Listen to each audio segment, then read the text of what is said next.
What up, my friends? So I was thinking about this Trump election thing, right? And how like Xi Jinping says that he wants to, you know, cooperate with America, that we're not the enemy. Putin said the West isn't the enemy and he wants to talk peace. Zelensky did. Qatar kicked out their Hamas leaders. Saudi Arabia kicked out their Hamas leaders, that was in their country, I should say. Like a whole bunch of stuff, right? The stock market jumped up. The stuff with RFK Jr., him talking about the FDA and all these chemicals and all this stuff. And like all of these other countries that we were like, oh no, we're going to have problems, blah, blah, blah. You know the reason, see, Trump's a strong man, right? Like he's a macho dude, But more so than that is the support of the American people, which was overwhelming, right? And they know Trump is a little bit of a loose cannon, right? And now he has the backing of the majority of the population.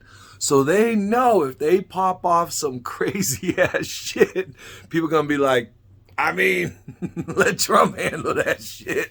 And with all that support, it could get ugly for them real quick, So this is a good thing, I don't understand my leftist friends all mad.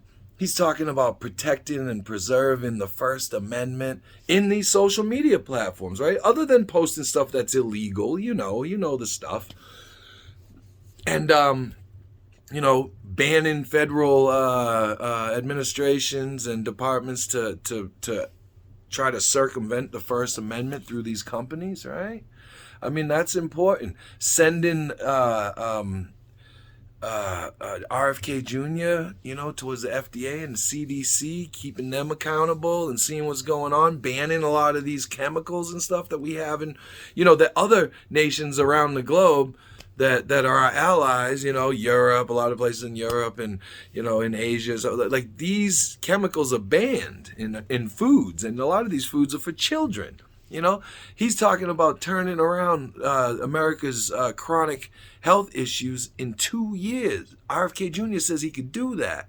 You know what I mean? Getting Ron Paul involved with Elon Musk. I know everybody used to love Elon, but now all of a sudden, he's the worst because he bought Twitter and exposed that the FBI, the CIA, and all of our politicians were putting their finger on the scale over there and throttling people. I thought it was all bullshit back in the day. I did. You got to understand, man, I was exactly where you are. Exactly where you are. I would have been praising Kamala Harris and stuff, I voted for freaking Joe Biden against my better judgment, but I did because I was like, man, the world's crazy right now. We just came off of the summer of love, the mostly peaceful riots of 2020. COVID was hitting, allegedly, right? And so, and I was way out of shape, and, my mental health was different. My physical health was different. I was just, it was a turbulent time, and I was like, whatever, I just wanted to go back to normal, and I think that's what a lot of people did, Anyway, a lot of this stuff that's going on, you guys have to see that this is important and that it's meaningful stuff. I mean, whether or not he sticks to it, time will tell. But a lot of this stuff is what us old school liberals, like liberals from the 90s, right? Or center left from the 90s, right? Like no foreign wars if we can help it, a secure border, a robust legal immigration system, for the best and brightest of the world and people who are fleeing due to political prosecution or persecution and, things like that. Not because, well, I don't make as much money. I'm just saying, right? And no Mike Pompeo, no freaking Nikki Haley. I mean, he's got Marco Rubio in there, and, I guess you have to have some neocon person in there to kind of... But anyway, there's a lot... I mean, there's going to be a lot of stuff that I don't like as well. I'm sure, right? We don't all agree on 100% of every issue, right? Or all issues. But I guarantee you, we probably agree on about 75, 80% of them, We might have different ways of going about it, but we agree on the certain things. I'm telling you, right? With the popular vote, the electoral college, and how all the swing states, and took the Senate, could be taking the House, or keeping the House and maybe strengthening it, taking the Senate, maybe getting rid of Mitch McConnell. I'm just saying, I'm not a big Scott fan, but it's all right. We'll see what's up. But hey, man, I hope everybody's doing well. Don't shave your head unless you really want to, ladies.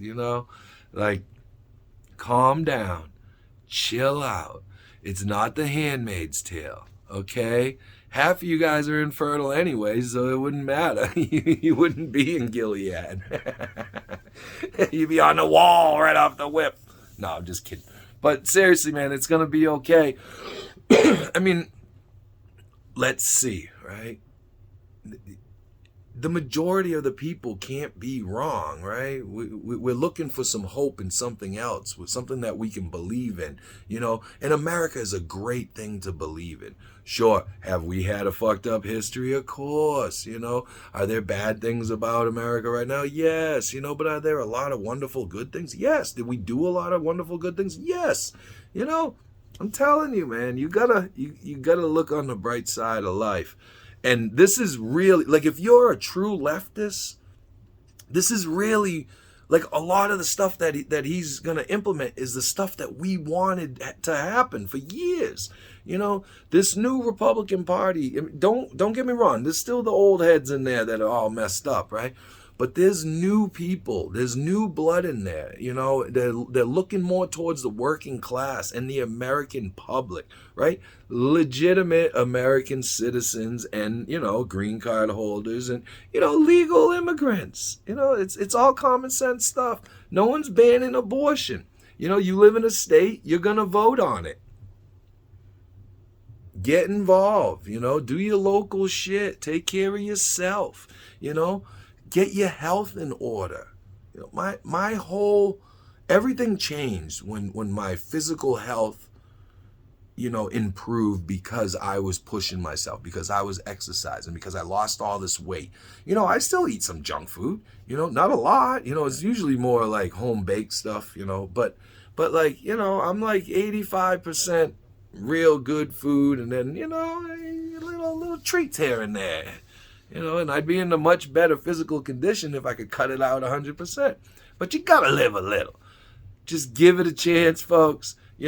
Really stop watching CNN, MSNBC, even Fox News, any of the corporate media. You gotta stop. You gotta stop. Listen to the people, right? Listen to what they're saying. I understand you don't want to listen to this guy, that guy, but I'm telling you, you have to. Eventually, you have to listen to your adversaries too, right? You have to listen to your enemies if you want any kind of peace. You don't make peace with your allies, with your friends, with your best friend. You know what I mean? Like, you should already have peace with those people, right? Your allies and the people you care about and people in your home. You should already be at peace with those people, right? You make peace with enemies, with adversaries, people that you have a hard time relating to and dealing with, and them you. Don't worry, folks, you're going to be all right, Just take care of yourself and each other. This could be a very pivotal moment in American history, and we should all be about it. We should be happy. We should be willing to participate and willing to help and throw our support behind the nation. One nation under God, folks. I hope you're here for it, because I am. Peace.